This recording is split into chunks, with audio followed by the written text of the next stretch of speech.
Have you ever met someone and found yourself sharing something you hadn't planned to?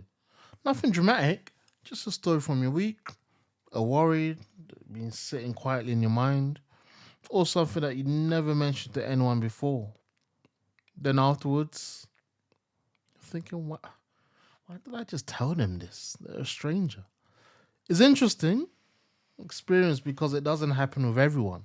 Some conversations seem to stay on the surface, others invite us somewhere deeper without either person even trying very hard. It isn't always about how long we've known someone. Some friendships take years before certain conversations happen.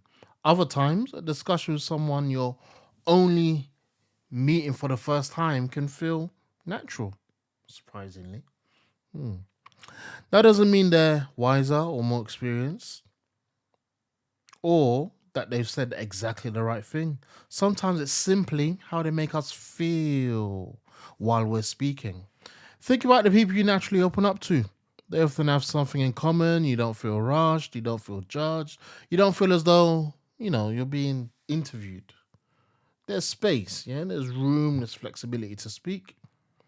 They allow silence without immediately filling it. They seem interested rather than impatient. They listen to understand instead of listening to wait for their turn to speak. Those qualities are easy to overlook because they don't demand attention, yet they quietly change the whole conversation. There are also people who ask thoughtful questions, not lots, just the right one. The kind that gently slows the conversation down. Instead of asking, what happened next? They might ask, what was that like for you? The facts matter. But people often remember how someone helped them understand themselves far more than whether every detail was discussed. Yeah, for me, over the past few years of counseling, feedback I've heard quite often was just the mere fact that I was available to listen to my clients and they come away feeling heard and understood.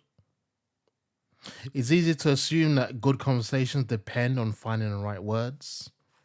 I'm not convinced that's the biggest part of it, though, because many conversations improve because of what isn't said, the interruption that never came, the opinion that stayed unspoken, the silence that wasn't treated as awkward. We often underestimate how reassuring it feels just to be given time to finish a thought. There's another reason some people feel easy to talk to.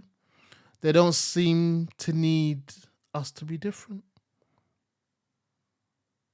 How often do we speak while wondering whether we're making sense, whether we're saying too much, whether the other person agrees, whether we've chosen the right words?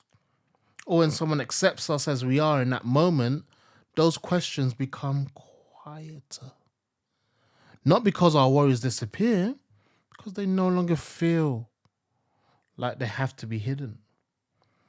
I've sometimes wondered whether the best conversation leave us with fewer answers than we expected. Instead, they leave us feeling lighter, like a not because our problems have vanished, but because for just a little while we didn't have to carry them on our own. And that's a quite difference between someone helping us solve a problem and someone helping us feel less alone while we're living with it. Both have value, but they aren't the same. So the next time you come away from a conversation feeling understood, pause. Ask yourself what made that possible. It probably wasn't one perfect sentence. It was more likely a collection of small things: the curiosity, the kindness, the patience, and the attention. Things that go unnoticed while they're happening, yet stay with us long after the conversation has ended. I'll let that question stay with you until we meet again.